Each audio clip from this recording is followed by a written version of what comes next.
Just like any other European legacy car brands, Volvo is venturing into a new era of electromobility. And Volvo, they like to do things their own way, and that is evident in its latest, smallest, and most powerful EV yet. Of course, we're talking about the Volvo EX30 here. So in today's video, we got the top spec ultra twin range performance variant of the EX30 and see what's so good about this cutesy yet powerful EV crossover. Your hater Moklis, welcome Caricarz.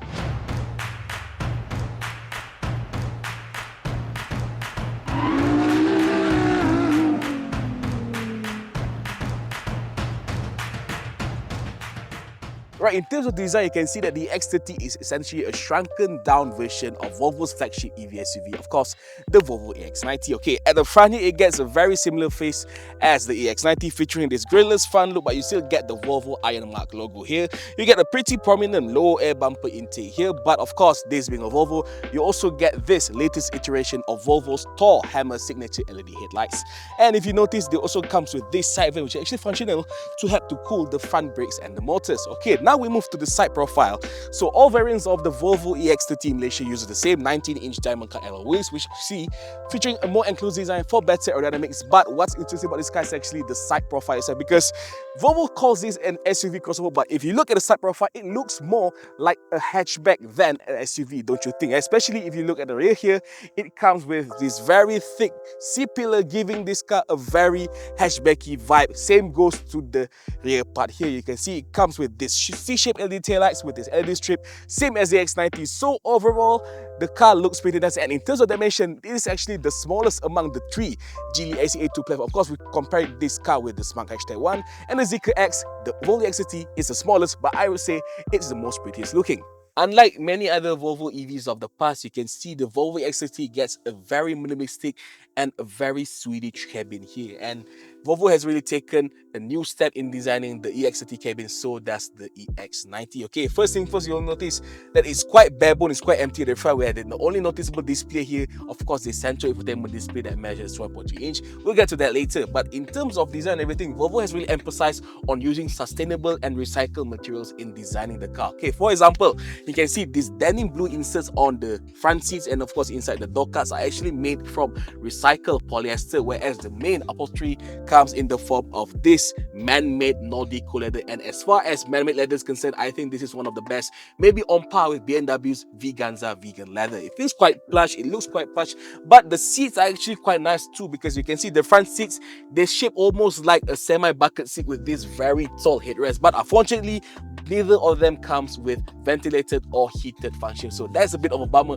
especially at this price point. Okay, in terms of front design, front design layout, you can see it gets this square-ish steering wheel with lots of buttons. These are actually the only few buttons that exist in the entire car. Of course, this being minimalistic, they don't need buttons like a certain American brand. But you also get a gear shifter down here, you get the side light switches on the left side here, and of course the biggest part of the car is actually the central console here, because you can see you got lots of space down here to store an extra bag and everything. You also get wireless charging pad and an extra compartment that lies two USB-C charging ports. But of course, you also got this stowable central armrest storage, where you can harbor two cup holders and an extra storage to keep up your keys and everything. And also the window switches have been moved to the center, so it gets a bit wild for you to get used to it. But once you get used to the window switches and the overall cabin, it doesn't feel that bare bone, and you actually grow to appreciate the minimalistic approach Volvo has taken in designing the EX30's cabin. Oh, not to forget, the glove box has been moved to the center,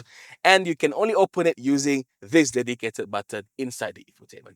But of course, the centerpiece of the EX30 cabin is this 12.3-inch portrait-oriented display. As you can see, given the bare-bone nature of the interior, this is where almost all, if not all, the settings and menus are located. Okay, let's start with the meter cluster first. So in place of a conventional meter cluster or head-up display is actually the top half of the screen. As you can see, this is where you get all your driving related control, including the gear indicator, the total range, battery percentage, and even the claim. Like for example, if I engage into D gear, you can see it changes the display, the speed and everything.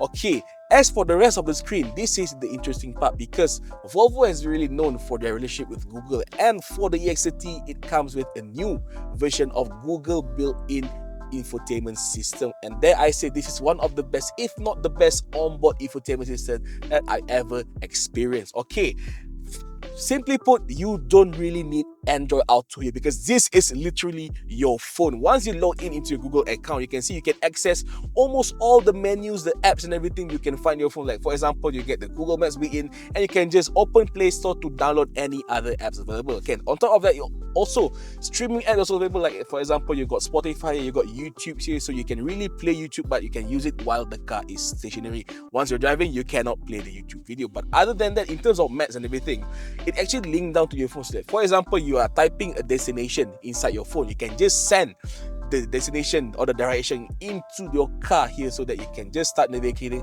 just like how you use Android Auto, but slightly better than I say.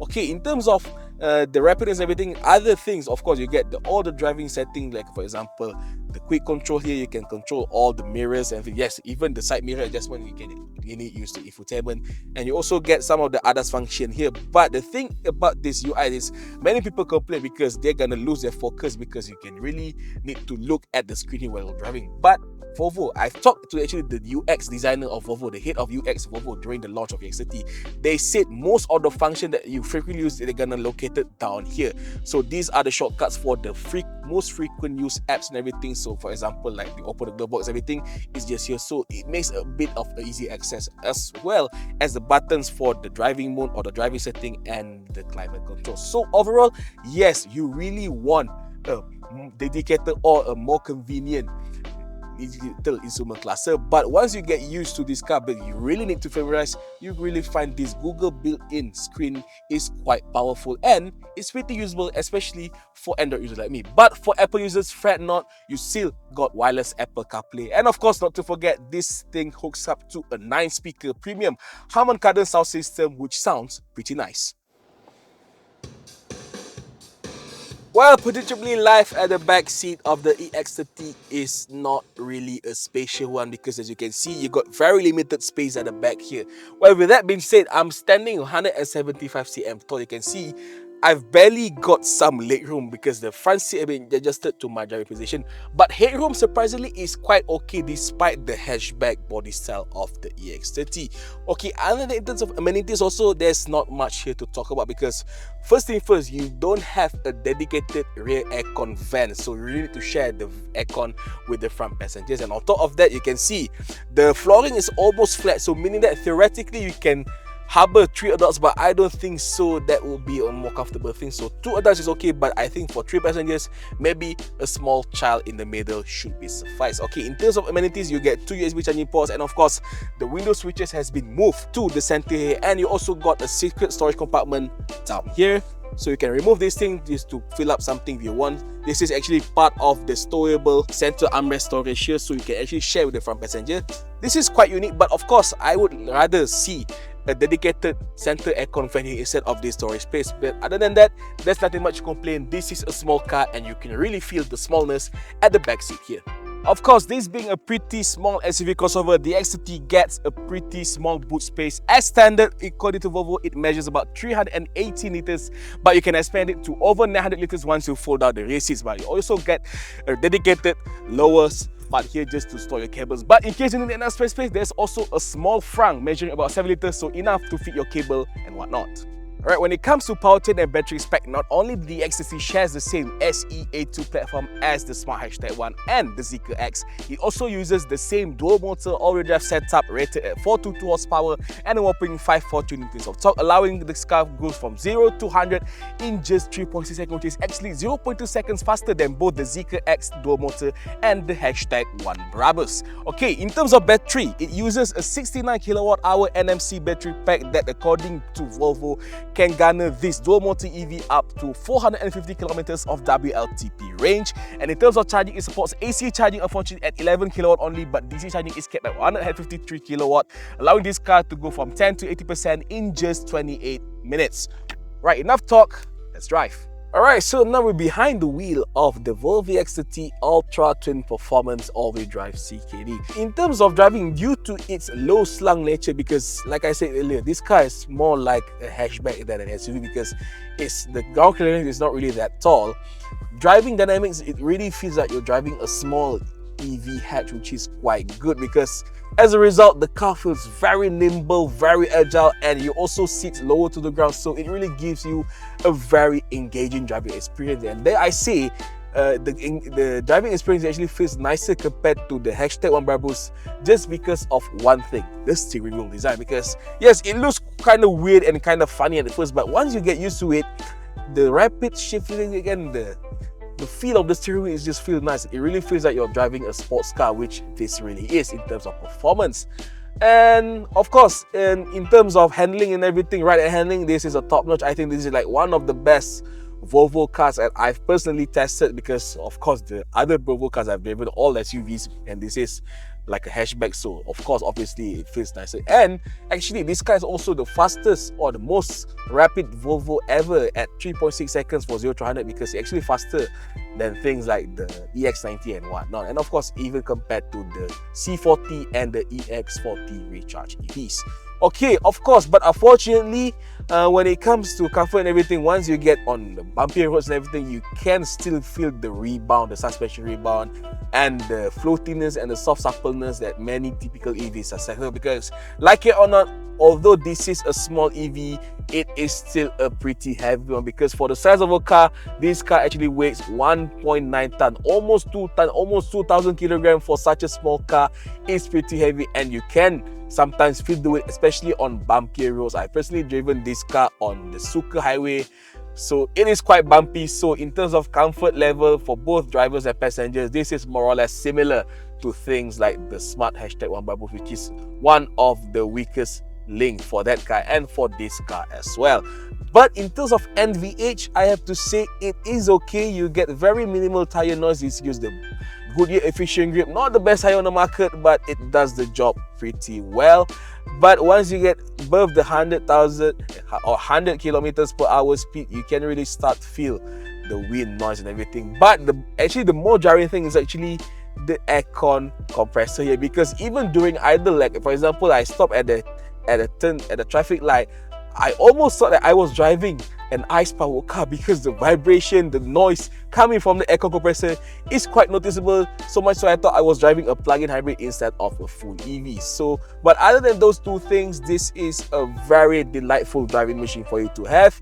But just like the space and everything, passengers won't be really appreciative of this car, because it can get quite bumpy and discomfort. But overall, this is perhaps one of the best Volvos I've ever driven so far. Alright, so when it comes to energy efficiency, dual motor EVs are not really known for that, and this is evident in the EX30 as well, because Volvo claims this car can do about 17 kWh per 100 kilometers. But of course, unfortunately, given our spirited driving session and very heavy-footed driving, we only managed to get just barely under 20 kWh per 100 kilometers. So we got about high 19s, but it is still okay as far as dual motor EV is concerned. But if you really practice a more conventional or more conservative driving, you can get, I would say, easily at least 400 kilometers out of the claim 450 km WLTP range. Okay, enough about that. Of course, the biggest pet peeve of this car is of course in terms of ergonomics, because not only the main control and everything located in the infotainment here, where you don't get any HUD, you don't get any meter cluster, the seating position is also a bit weird and awkward, because just like the #1, because of the pretty tall floor position, driver position is a bit quite common. But as you can see, tall people like me, your legs tend to get a bit folded, so it's not the most comfortability. But as long as you really adjusted the steering and then the seat position, you really take a bit of time to adjust that, and you'll be okay. But of course, the more jarring part is actually, like I said earlier, most of the settings is located here, because the problem with having a meter cluster at the center here, because it actually sways away your view, so you really tend to look at the screen, and that's when the driver monitor system really kicks in. They warn you, because you're not looking at front, because you keep looking at the infotainment, because you need to look at the meter, speedometer and everything. So I would say if Volvo decide to add just at least a head-up display to the EX30, I think that would really solve many problems that this car's ergonomic have. But with that being said, you really need to get familiarized and get used to using the infotainment, because at the end of the day, like I said in the previous part, it is really quite a neatly designed system. It's very powerful. It uses Google built-in, which is quite nice, but you just really need to get used to it. Okay, enough about that. In terms of safety, of course, being a Volvo car, safety is paramount, and you get all the bells and whistles you expected to find in modern cars nowadays. Okay, in terms of activating it, of course, you still need to use the infotainment yet again, but there are still some shortcuts and everything you can do. For example, if you pull down the gear shifter here, it automatically engages the pilot assist, which is, of course, the car is gonna auto corner it depending on the lane, and then it's gonna drive by itself semi-autonomous, so you can set up the speed just like adaptive cruise control. You just pull it down and automatically it goes in that way. But you also got some buttons to adjust your ACC speed and everything, so just be mindful of that. But other than that, other system safety functions, you also get like 360 camera, which is quite helpful, although this is quite a small car, so you don't really need to use it, so it's quite easy to maneuver and to park with. But other than that, yes, other safety things quite okay. It's not too jittery, it's not too jarring like many Chinese EVs. So, of course, obviously, this being a Volvo, it's quite nice. So, overall, safety, there's nothing much to complain. In terms of efficiency, if you really practice conservative driving, you can get at least about 400 kilometers per range. But in terms of ergonomics, Volvo really needs to improve, or you really need to get familiarized with this car to really appreciate the Scandinavian aesthetics this car has. Uniquely styled, very minimalistic yet tech-laden interior, face-ripping performance, and decent safety and range performance, the Volvo EX30 Ultra Twin Performance ticks all the right boxes for those who are looking for a small, compact EV SUV crossover, but at the same time can shame any other sports cars on the road nowadays. And of course, at 228,888 ringgit, the CKD EX30 is quite a tall ask, especially if you're considering many other Chinese adventures are now priced below the 200,000 ringgit mark, offering better space and practicality over this small Swedish beast. But many people are gonna complain about this car, especially, of course, in terms of design. Some people are not gonna like it. I kind of find it pretty good, but of course, the biggest complaint maybe people have is actually the interior, because not only the interior looks very barebone and minimalistic, people are gonna find it to feel quite cheap because of the recycled material usage and everything, compared to the more conventional leather-wrapped interior in many other replicas. But I have to say, once I lived with this car for a few days, I really grew to appreciate the minimalistic approach Volvo has taken in designing its car interior. And of course, the materials are actually quite fine, not only in the eyes but also in the feels and the touches. So overall, if you're looking for something a bit different, if you don't mind spending above 200,000 ringgit, then you should really consider the Volvo EX30 Ultra Twin Performance.